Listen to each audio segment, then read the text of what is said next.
Hai, Assalamualaikum warahmatullahi wabarakatuh. Perkenalkan, nama saya Gina Mustika. Saya mengajar di SD Negeri Margaluyu, Kecamatan Sukasari, Kabupaten Subang. Saat ini, saya sedang mengikuti pendidikan guru penggerak angkatan 6. Saat ini, saya akan menyampaikan mengenai pembelajaran diferensiasi untuk memenuhi kebutuhan anak-anak generasi Z. Ini sebagai tugas koneksi antar materi modul 2.1. Bapak Ibu guru mungkin menyadari pandemi Covid merubah arah pendidikan kita. Nah, salah satunya hal yang baik dari yang terjadi di pendidikan saat pandemi adalah bagaimana berkembangnya platform-platform digital pendidikan yang membantu kita untuk tetap bisa mengajar walaupun dalam keadaan daring, terlepas dari kekurangan dan kelebihannya. Nah, Bapak Ibu guru, selamat datang di era digital yang kita, murid-murid kita adalah murid-murid generasi Z. Nah, menurut penelitian yang dilakukan oleh McKinsey, ya, beberapa karakteristik anak-anak dengan generasi Z yaitu, pertama, mereka itu sangat melek dengan teknologi. Bapak Ibu bisa bayangkan bagaimana mereka lahir sudah dalam kondisi berkaitan dengan teknologi. Kemudian mereka juga anak-anak yang kreatif. Mereka anak-anak yang menerima perbedaan di sekitar, peduli terhadap masalah sosial, dan senang berekspresi baik di dunia maya maupun realita. Nah, jadi bagaimana nih memenuhi kebutuhan anak-anak generasi Z dengan penyesuaian pembelajaran yang harus kita lakukan? Tentunya anak-anak kita sudah jauh lebih mengenal platform-platform digital. Maka dari itu, mereka yang sudah berjalan dengan platform digital itu harus kita imbangi dengan berlari, mengetahui bagaimana si platform digital ini sangat berpengaruh untuk anak. Nah, namun demikian, kebutuhan mereka akan platform digital ini harus tetap kita kontrol dengan baik. Bijaksana dalam menggunakan platform digital, kemudian bagaimana membekali anak-anak untuk dapat berpikir kritis, menanggapi semua informasi yang mereka dapatkan, dan anak harus bertanggung jawab atas informasi yang mereka dapatkan. Nah, kita betul-betul sangat membutuhkan bagaimana pendekatan pembelajaran yang dapat memenuhi kebutuhan anak-anak di generasi Z ini. Mari kita berkenalan dengan pembelajaran diferensiasi. Apa itu pembelajaran diferensiasi? Pembelajaran diferensiasi adalah usaha guru untuk menyesuaikan proses pembelajaran di kelas untuk memenuhi kebutuhan belajar individu murid. Menurut Tomlinson, dalam kelas yang implementasikan pembelajaran berdiferensiasi, seorang guru melakukan upaya yang konsisten untuk merespon kebutuhan belajar murid. Melakukan pembelajaran berdiferensiasi bukanlah berarti bahwa guru harus mengajar dengan 32 cara yang berbeda untuk mengajar 30 orang murid. Bukan pula berarti bahwa guru harus memperbanyak jumlah soal untuk murid yang lebih cepat bekerja dibandingkan yang lain. Guru mengajar sesuai dengan kebutuhan murid.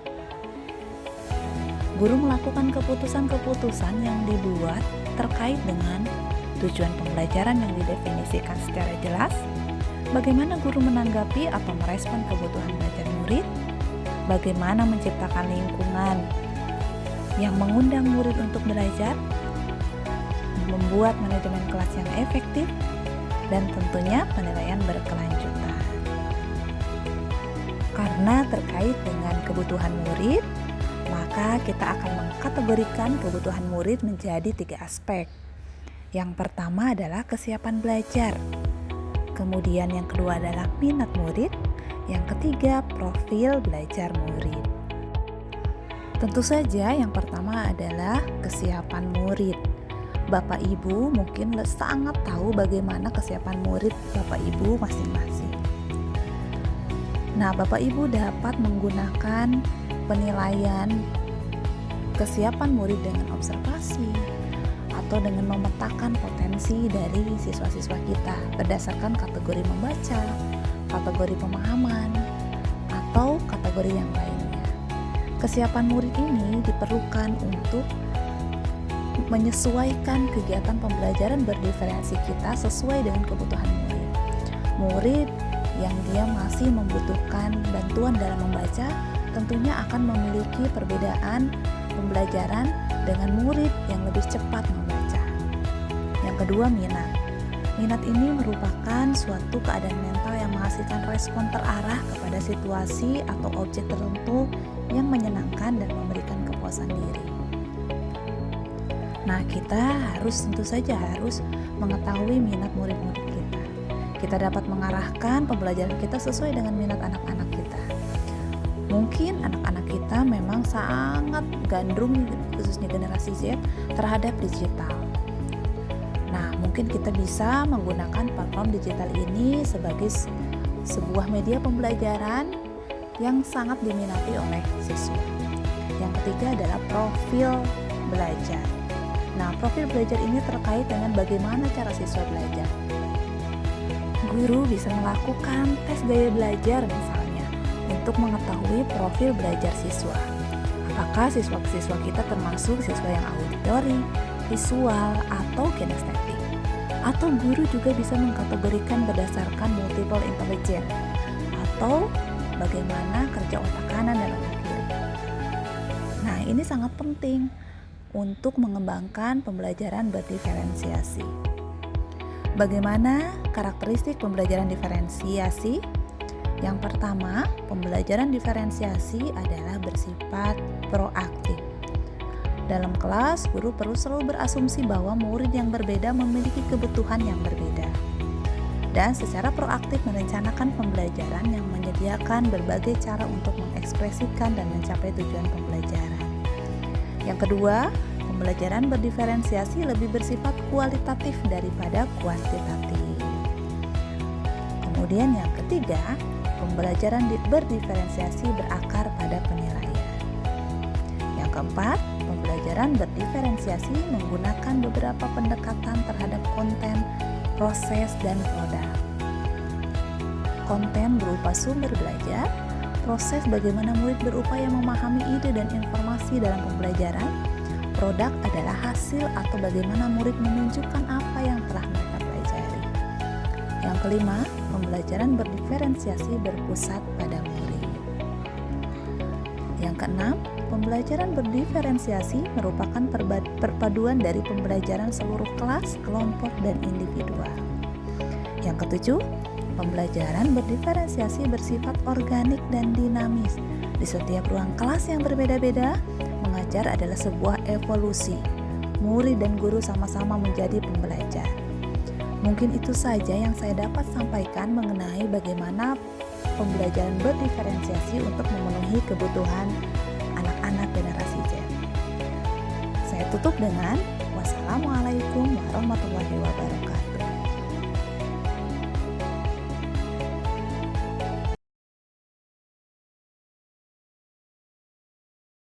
Oke, silakan siapa yang mau mengungkapkan apa yang teman-teman lihat tadi di video? Ya, boleh. Jian, silahkan. Anak laki-laki yang main HP terus main sama temannya. Oke, anak laki-laki yang main HP terus main sama temannya. Apalagi yang teman-teman lihat, boleh apa saja? Tidak boleh terlalu Tidak boleh terlalu lama main HP. Oke, tidak boleh terlalu lama main HP.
Ya, teman-teman semuanya sudah dapat gambarnya.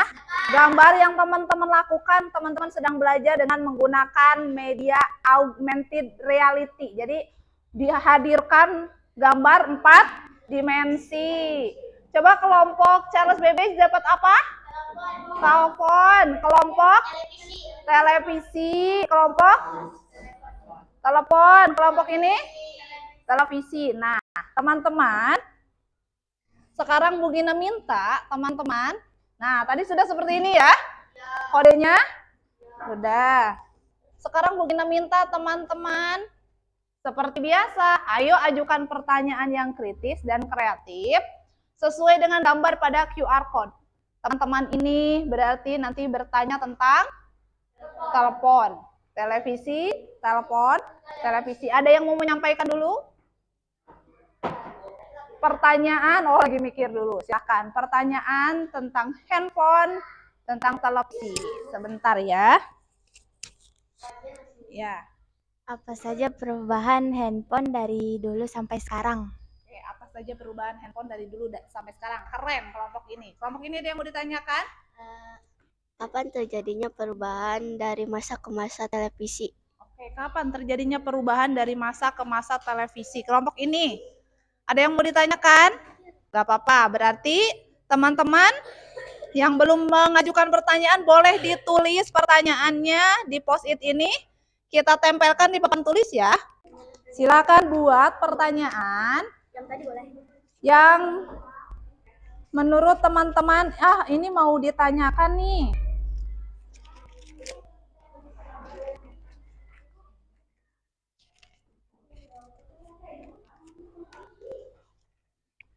Silakan waktunya 1 menit saja untuk teman-teman membuat pertanyaan. Kalau sudah boleh ditempelkan ya di papan tulis ya pertanyaannya ya.